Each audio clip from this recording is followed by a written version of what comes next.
It's Friday, December 6th, 2019, and this is episode 7 of Film Cult Podcast. Let me just start off by saying last week's episode, although the content I think was very good, and the episode itself more or less was fine, the whole process of uploading and editing last week's episode was a nightmare, and everything turned into a shit show. And I noticed online when you go onto YouTube to watch it, it is horribly low. You can't even hear it at all sometimes on certain laptops. Even if you bumped up your computer's external volume as much as you can, and the YouTube highs as well, you can't hear it. And maybe that goes for some other episodes as well. And along with hearing all my mouth noises and bullshit. And then when I went to go edit it, it was needlessly, or should I say, unneedlessly, too large. The file was huge, taking extremely long to export. I'm really not sure because I don't edit that extensively. All I do is show the movie poster, the name, and it's the audio that I'm recording right now is behind it all. But apparently something I did made the export time crash constantly, become stuck at a certain percentage. But I don't know if you can tell, but I'm very heated. It did not. It doesn't matter. Nobody's listening to this, but I want to get better at this, and I want to do this correctly, and to have 5 episodes go perfectly fine, and then the 6th episode I didn't get to upload till late Saturday. Like I said, I was having all sorts of problems. Had to cut a whole 5-minute chunk out because it just would not export with, like I was saying, with this added edits that I had. And yeah, it was just incredibly frustrating. And it was a good episode, so it more or less goes to waste because you can barely hear it. Maybe I can go back and boost the audio somehow in Premiere. I really don't know how to do that, even though I looked it up. To make it louder and then re-upload it someday. But yeah, it's all in the past now, I guess. But this is episode 7 of Film Cult Podcast. I'm your host, Chris. And yeah, we have a new collection of movies to go over this week. And these are actually some new releases that are in theaters right now. Or will be in theaters. One's a select release, but will come out fully at the end of this week, actually today. But yeah, I was lucky enough to get to go to the movies a couple times this week, maybe even a third time. If I'm lucky, I would really like to see Knives Out, which I've talked about in earlier episodes. I did not get to see it yet, but who knows? Maybe by the time that I get to editing this, I will have seen that movie. But without further ado, I would like to just get right into it. There is no like genre theme of this episode. It's more or less just these 3 movies. So the first one is A Beautiful Day in the Neighborhood, which we all know or have seen advertising for because I feel like it's been heavily marketed. This is about Mr. Rogers, and who is being played by Tom Hanks, the wonderful, wonderful Tom Hanks. And yeah, I saw this movie on Tuesday, and it was good. It was a solid B for me, or B plus. I usually don't give a letter grading, but it just like was perfectly average to me. Yeah, I don't want to like tease the review here. Like I would give this a recommendation, but like it's not necessary.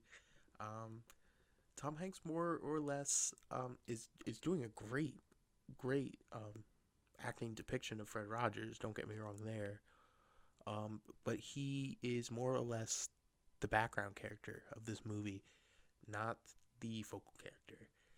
And there's nothing wrong with that way of going about it. The journalist who's the movie is about a journalist who's writing for Esquire, and he's been assigned to profile Fred Rogers on his show. And so he goes and visits him in Pittsburgh, and the journalist himself is going through, I guess, a tough time in his life. He, like I said, he's a journalist who comes very front at the people he's writing about, and usually makes more confrontational, not confrontational, but more so. I'm trying to find a word here, and I'm not finding it. But what he writes about tends to not be like the nicest man in the world, Mr. Rogers. So it's his life, but it's formatted in the show, and it's almost the way that they approach it is very. I was listening to an interview with the director, Marielle Heller, and it's more or less they took it as an adult episode of Mr. Rogers' show. So it profiles the journalist and Mr. Rogers' entrance into his life and how he ends up changing the journalist's life and his family's life, more so, and it's a good story, and it just uses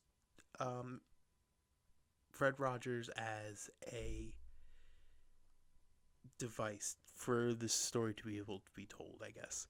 And it's good. And like I said, using the elements of the show, they use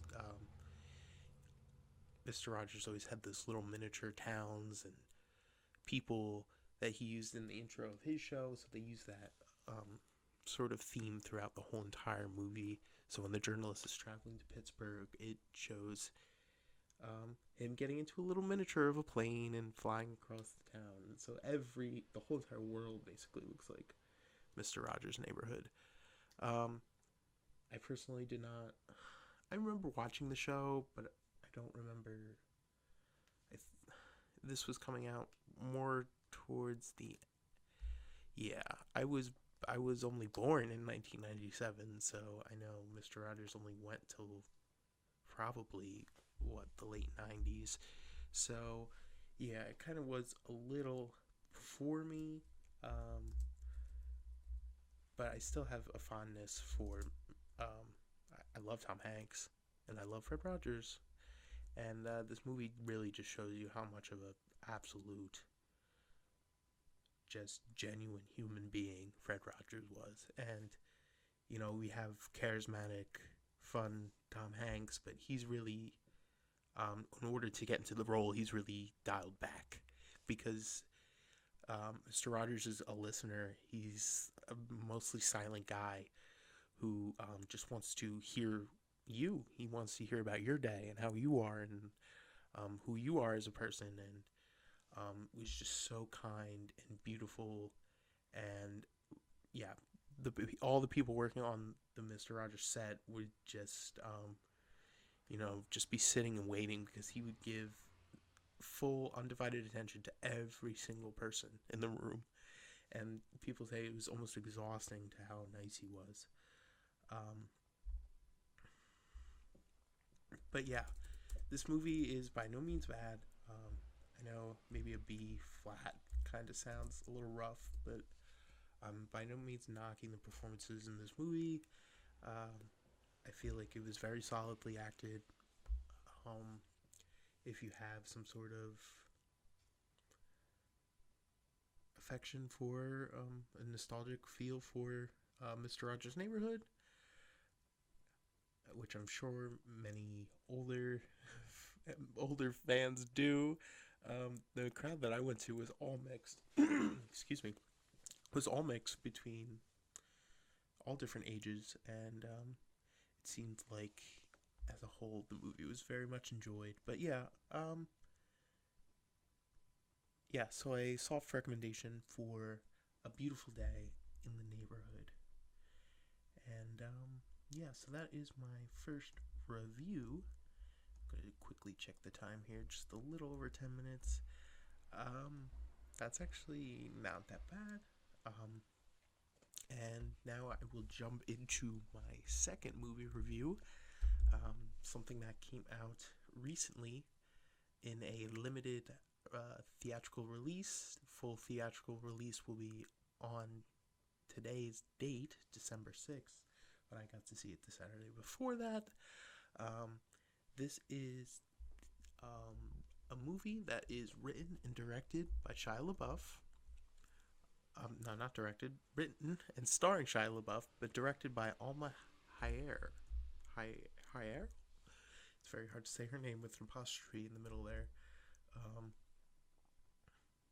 she's a Israeli American music video and film director, and she received a nomination in 2011 for the Truer Than Fiction Award.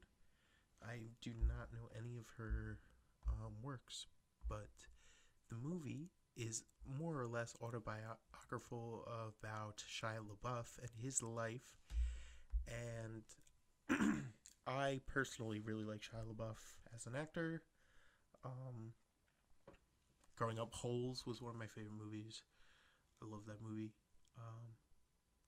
And then once I got a little older, I had a certain soft spot for his 2007 film Disturbia, kind of a Rear Window-esque thriller, PG-13, kind of not a horror movie.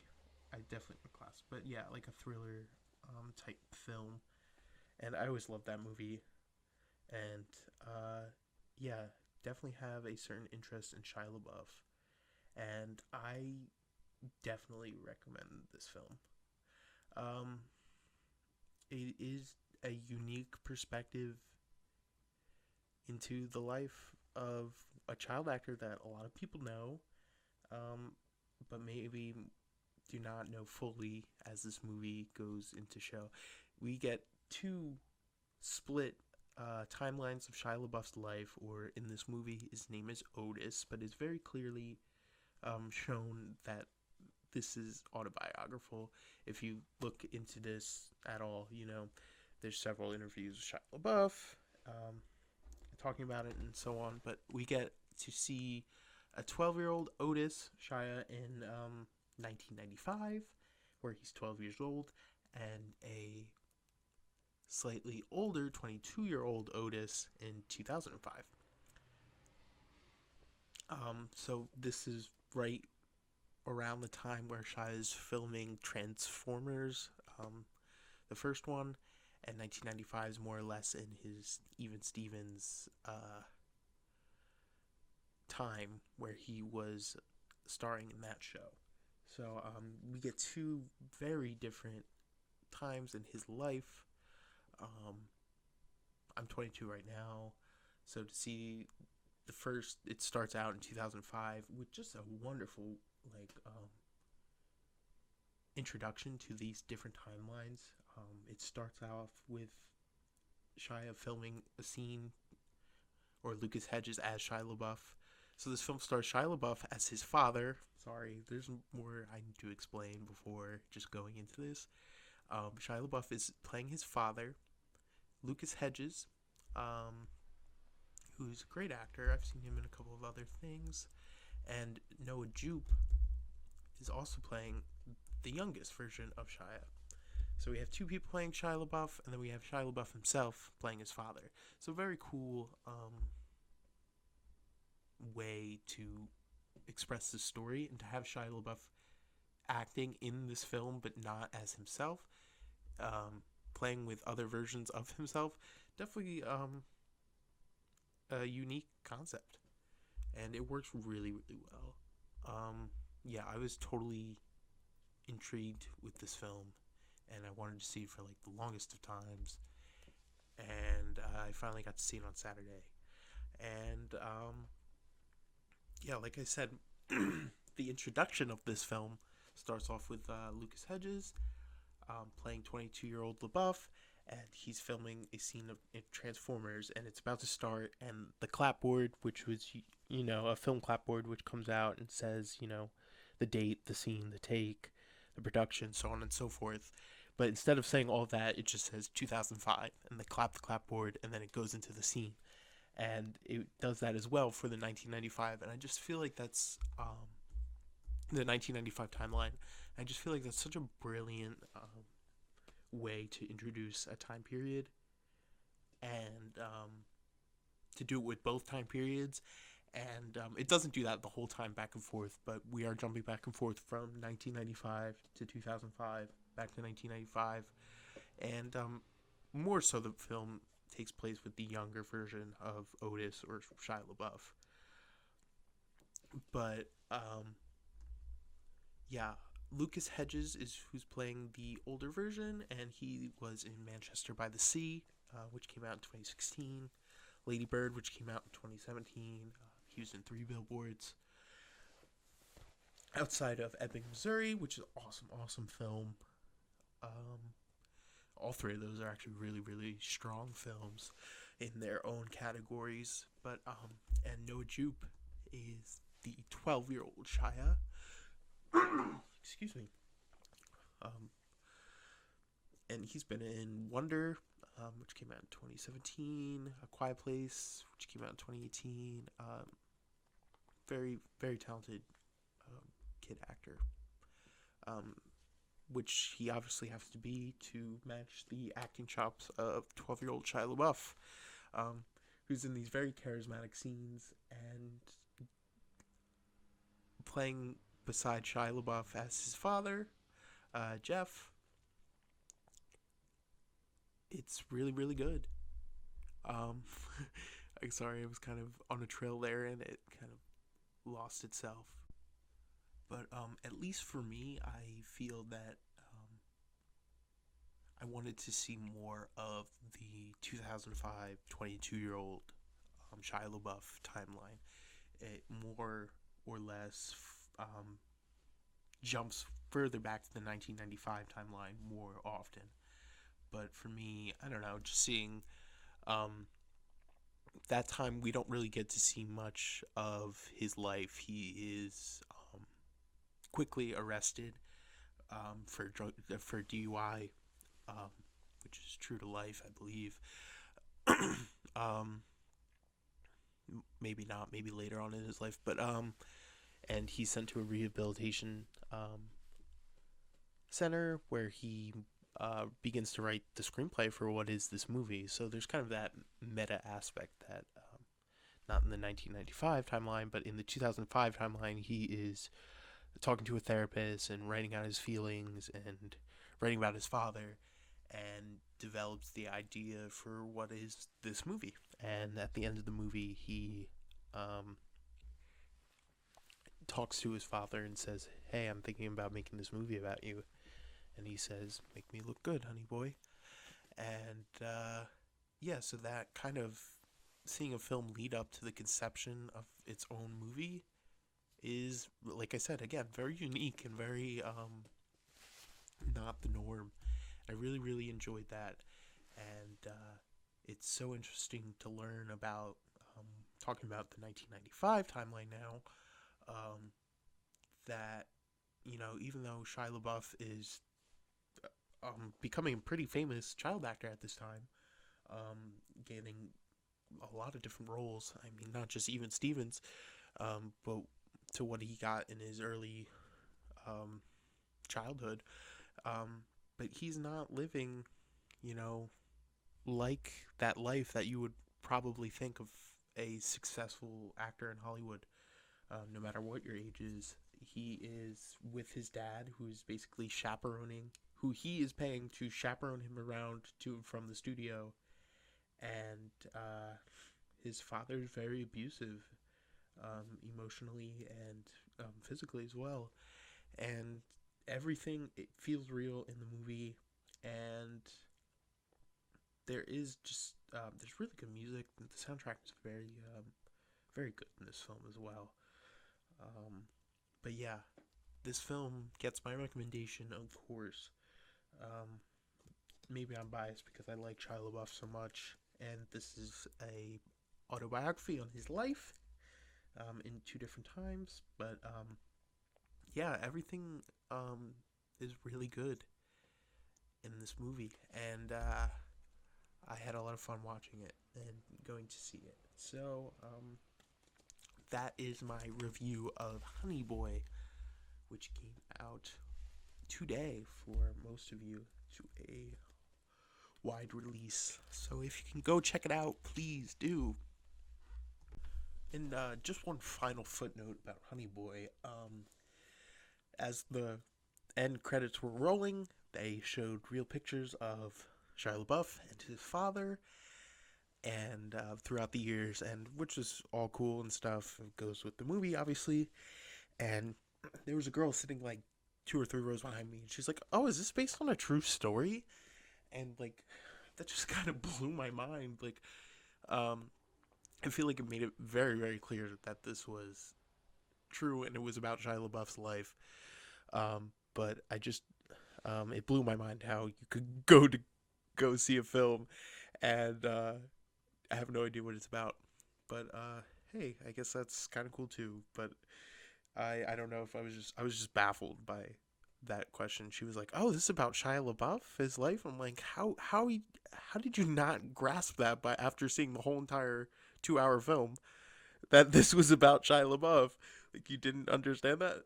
But some people are just think a lot differently. So that's that, and there's no problem with that. But yeah, that's just the last thing I wanted to say about Honey Boy. So on to my third and final review for episode 7 of Film Cult Podcast, which is a podcast that you're listening to right now.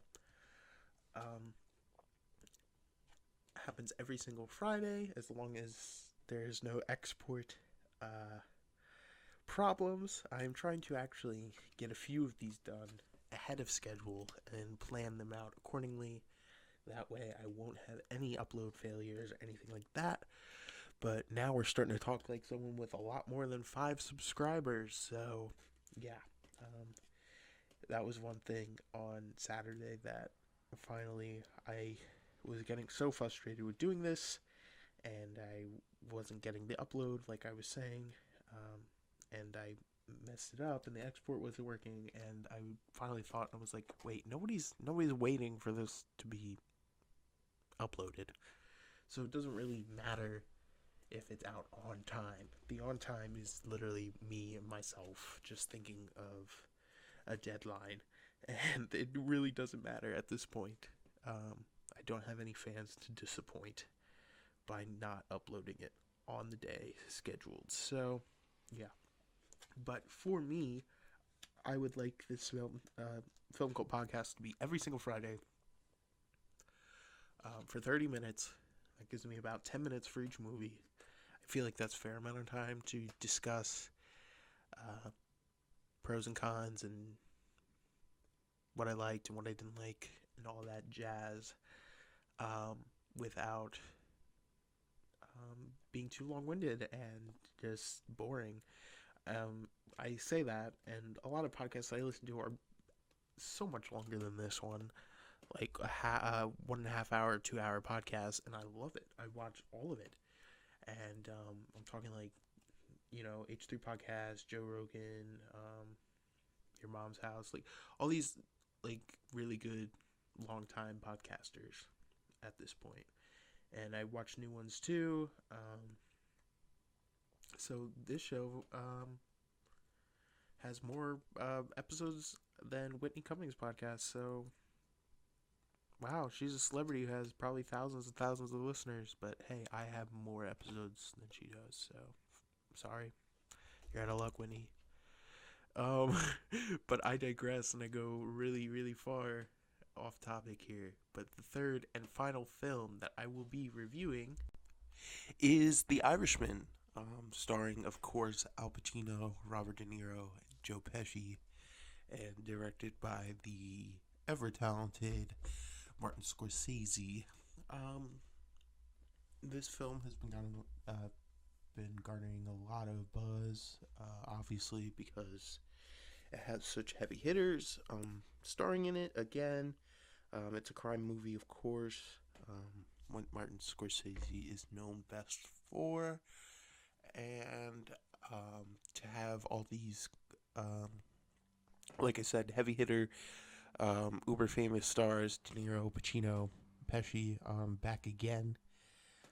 All of these actors being much, much older now than they were back in the day when, Goodfellas and Casino were coming out, and all these mobster-esque movies. And, it, everyone knows who Martin Scorsese is. And I watched this film all the way through, start to finish. It is 3.5 hours long, and that is a sort of dedication that you need, and definitely a requirement for this. If you're going to watch this movie, just know that you are taking up a almost 4-hour chunk of time by going to see or going to watch this movie. Whether you see it now, it is now streaming on Netflix. It had a little bit of a theatrical run for a while, but yeah, it is now on Netflix. So,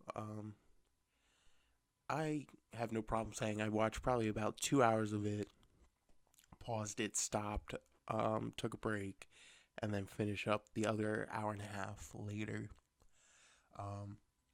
And I don't think that really ruined my experience of watching it.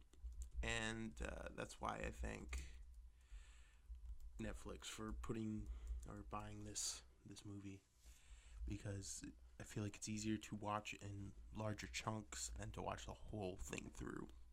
Because to have someone sit down and watch something for almost 4 hours, I watched the whole entire film, 3.5 hours, and then I even watched the 23-minute, I don't know what you want to call it, behind the scenes, or it's called The Irishman in Conversation, and it's basically Scorsese, De Niro, Pesci, and Pacino in a booth, and they are just discussing about making the film, a lot of the de-aging technology that went into it, which I will talk about as well real quickly, and so on and so forth, just their lives together, and things of that nature. I don't know if you guys can tell, but I'm trying to make me talking as loud as possible. That way I do not come to the same errors that I did in last episode, because the audio is so low, and I don't want that to happen again. So for now on, this is not as loud as I can go, but this is me enunciating and speaking clearly into the microphone. But yeah, these actors are all very old. De Niro is 76. Pesci is 76 as well. And Pacino is 79. So we have all these almost 80-year-old men who are playing characters in the beginning much older, but this is another film that goes into flashbacks and then takes you forward.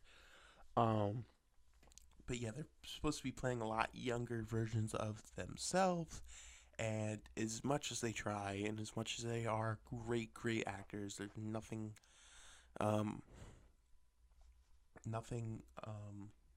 critical that I can say about as far as the careers of these actors' lives. But it just takes me out of it a little. There was one scene where De Niro is he's playing in the younger timeline of this character's life, and he beats this guy up who's in like a corner store, and he's supposed to be playing like a 40-ish old man, but as we all know, De Niro is actually 76.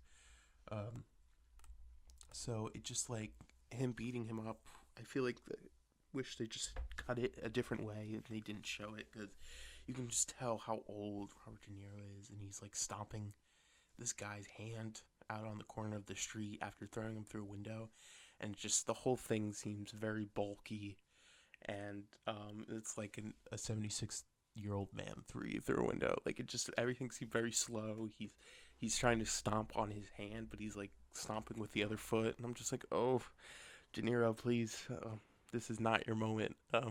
But they talk about that in that 23-minute special that I was talking about in conversation on The Irishman, how they needed to approach more scenes, and they needed De Niro or Pacino to move faster and be more spry, because you're playing younger versions of yourself.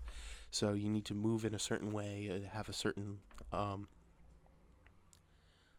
guess, longevity, or like a certain activeness that isn't with these almost 80-year-old people. But as far as the story goes, another thing that was talked about in conversation and that I enjoyed to hear Scorsese say was that a lot of people were talking about the runtime of this movie, obviously being almost 4 hours. Excuse me. And he said that this story was so important that basically, if they were going to tell it, he didn't want a time restriction to tell it. He wanted to tell the story in full with every detail from the book, from which this is based off. I Heard You Paint Houses. And that you could tell that that novel is important to not only Scorsese, but to everyone in that room. And that they took a lot of pride in making this film adaptation about Jimmy Hoffa's life. Yeah, this movie is obviously well directed. Scorsese doesn't disappoint. But yeah, you do feel its length. You do feel that this is a 3.5 hour film. You just end up spending a long time with these characters, which is something, again, that Scorsese says, that it's just more about investing yourself into the story and how long you get to spend with each one of these people. And so you can't knock it for that, but I do understand people being discouraged from watching this because it is so long. So with that said, and with everything I just said, does this get my recommendation? Maybe is the long and short of it. I would want to watch it again. I don't know when I'm going to do that. It's a big undertaking, but I would want to watch it again and fully assess it. So yeah, it's another soft recommendation for me, but nonetheless, it's a good movie. It's hard not to make a good movie when you have those three actors starring, and I didn't really talk about their performances a little bit. Let me get into that. Other than what I was talking about, Robert De Niro not acting his age that he's supposed to be in the movie. It's kind of more or less not his fault. If you're old, you're old. It's kind of inevitable. Anyway, Pacino's really solid. He has a big role here as Jimmy Hoffa. It does a very good job as far as I know of the actual Jimmy Hoffa's mannerisms and the way that he speaks. Sorry, my throat is... I have to keep clearing my throat all throughout this episode. It's horrible. I would hate listening to that. I apologize greatly. And Joe Pesci actually is playing very, very good acting on his part as well. But he's not the guy from Goodfellas. He's not yelling and screaming and being very outlandish. He's more of a reserved, calculated, cool character, which is cool to see. And to see him and De Niro jumping back and forth through these timelines, similarly to other movies I discussed, it was cool to see them not only younger, but thanks to ILM and all that de-aging technology, which is something they also talk about, which looks good for the most part. There are some scenes where it becomes noticeable and kind of takes you out of the whole immersion of it. I know, even though his eyes are blue, I think Robert De Niro wears these blue contacts for certain scenes. I think, at least to me, it wasn't apparent throughout the whole film. But there was this one shot or this one scene I was watching. I was like, why does De Niro look like a fucking mutant or something? Like his eyes are just like so piercingly bright, and it just becomes confusing. I'm like, what am I looking at here? But other than that, um, was very very cool to watch that kind of special effect more or less seamlessly be put onto the movie.